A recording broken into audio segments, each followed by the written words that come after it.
Hi dears, welcome back to our channel. இன்னைக்கு நம்மளுடைய சேனல்ல எக் பஃப் எப்படி செய்யறதுன்னு தான் பார்க்க போறோம். எக் பஃப்னு சொல்றதுக்கு பதிலா முட்டை பஃப்ஸ்னு சொல்றது தான் ரொம்பவே ஹாப்பியா இருக்கும். சோ அது சொல்லும்போதே ஒரு தனி ஹாப்பினஸ். எனக்கு ரொம்பவே பிடிக்கும். உங்களுக்கு யாருக்கெல்லாம் பிடிக்கும்னு சொல்லிட்டு மறக்காம கமெண்ட் பண்ணுங்க. வாங்க வீடியோக்குள்ள போயிட்டு எப்படி செய்யுதுன்னு பார்க்கலாம். ஃபர்ஸ்ட் பஃப்ஸ்க்கு உள்ள வைக்கிற ஸ்டஃபிங் எப்படி செய்யுதுன்னு பார்க்கலாம். ஒரு பேன்ல 2 டேபிள் ஸ்பூன் ஆயில் ஆட் பண்ணிட்டு எண்ணெய் காஞ்சதும் கடுகு வந்து ஆட் பண்ணிக்கோங்க.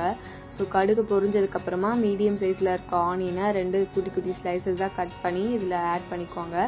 கூடவே வந்து பார்த்தீங்கன்னா கருவேப்பிலையும் நான் ஆட் பண்ணியிருக்கேன். ஸோ இது நல்லா வதங்கட்டும்.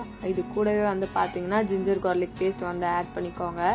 ஸோ 1 டேபிள் ஸ்பூன் அளவுக்கு நான் ஆட் பண்ணியிருக்கேன். இதுவுமே நல்லா சேர்த்து கலந்து விட்டுக்கோங்க. ஜிஞ்சர் கார்லிக் பேஸ்ட் வந்து நல்லா ரா ஸ்மெல் போகிற வரைக்கும் வதக்கி எடுத்துக்கோங்க. அதுக்கப்புறமா இது கூட வந்து பார்த்தீங்கன்னா 2 டொமேட்டோஸ் வந்து குட்டி குட்டி பீசஸாக கட் பண்ணி வச்சுருக்கேன். அதையுமே ஆட் பண்ணி நல்லா வந்து மிக்ஸ் பண்ணி எடுத்துக்கலாம். ஸோ கொஞ்சமாக உப்பு வந்து ஆட் பண்ணிக்கோங்க. ஸோ வெங்காயம் தக்காளி நல்லா வதங்கினதுக்கப்புறமா இந்த ஸ்டேஜ் இருக்கும். இப்போ இதுக்கு தேவையான மசாலா வந்து ஆட் பண்ணிக்கலாம். நான் வந்து பார்த்தீங்கன்னா மஞ்சள்தூள், மிளகாய்த்தூள், அப்புறமா கரம் மசாலா, கொஞ்சமாக சிக்கன் மசாலா வந்து ஆட் பண்ணியிருக்கேன். உங்களுக்கு எந்த ஸ்பைசஸ்லாம் ரொம்ப பிடிக்குமோ அதை கூட நீங்கள் ஆட் பண்ணிக்கலாம். ஆட் பண்ணிவிட்டு ஸ்பைசஸும் உப்பும் கரெக்டாக இருக்கான்னு மட்டும் பார்த்துக்கோங்க. அவ்வளோதான், நம்மளுடைய ஸ்டஃபிங் வந்து ரெடி ஆயிடுச்சு. ஸோ இதோடைய ரா ஸ்மெல் போகிற வரைக்கும் இன்னும் கொஞ்சம் நேரம் வந்து லோ ஃப்ளேமில் வச்சு மிக்ஸ் பண்ணி எடுத்துக்கோங்க.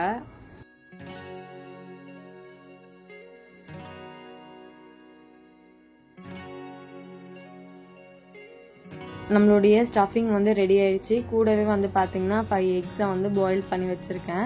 இந்த பஃப் பேஸ்ட்ரியில் வந்து பார்த்தீங்கன்னா 10 ஷீட் வந்து இருக்கும்.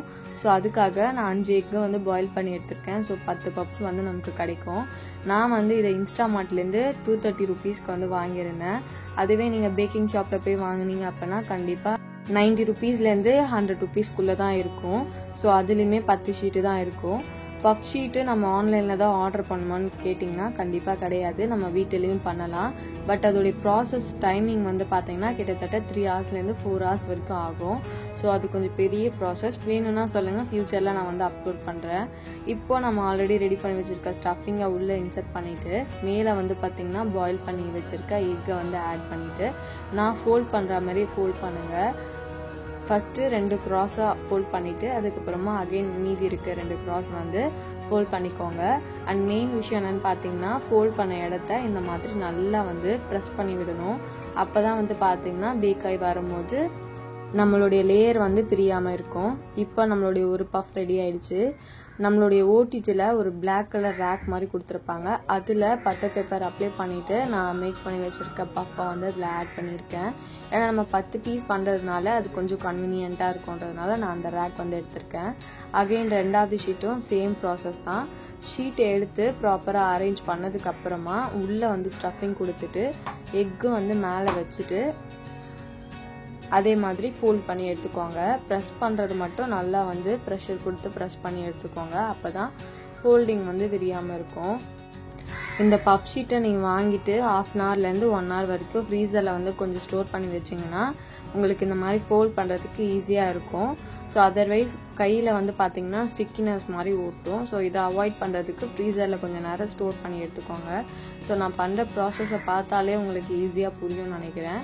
ஸோ இதே மாதிரி எல்லா பஃப் ஷீட்டையும் நான் பண்ணி எடுத்துக்கிறேன்.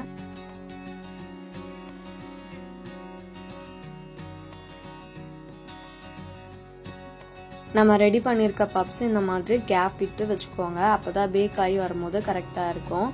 ஒரு சின்ன பவுலில் ஒரு எக்கை உடச்சி ஊற்றிட்டு நல்லா மிக்ஸ் பண்ணதுக்கப்புறம் மேலே எக் வாஷ் வந்து கொடுத்துக்கோங்க.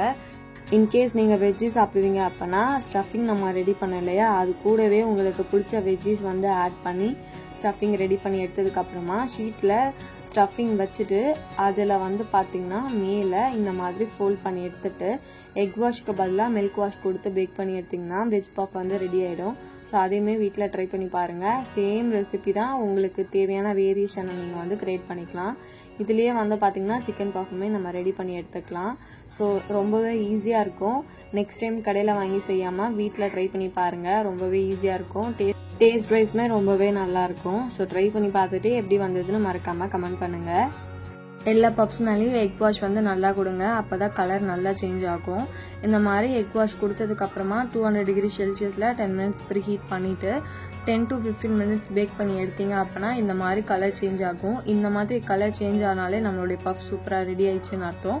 ஸோ இதோடைய டெக்ஸ்சரை பார்த்தாலே தெரியும், ரொம்பவே சூப்பராக வந்திருக்கு. பட் நம்ம ஃபோல்டிங் மட்டும் கரெக்டாக கொடுக்கணும். அப்போ தான் வந்து பார்த்திங்கன்னா லேயர் வந்து பிரியாமல் இருக்கும். இருந்தாலுமே டேஸ்ட் வைஸ் ரொம்பவே நல்லா இருந்தது. வீட்டில் நீங்களும் ட்ரை பண்ணி பார்த்துட்டு எப்படி இருந்தது மறக்காமல் கமெண்ட் பண்ணுங்கள். ஸோ இந்த வீடியோ பிடிச்சிருந்ததுன்னா நம்மளுடைய சேனலை லைக் பண்ணிக்கோங்க, மறக்காமல் சப்ஸ்கிரைப் பண்ணி வச்சுக்கோங்க. நெக்ஸ்ட் வீடியோவில் மீட் பண்ணுறேன். பாய். தேங்க்யூ ஃபார் வாட்சிங்.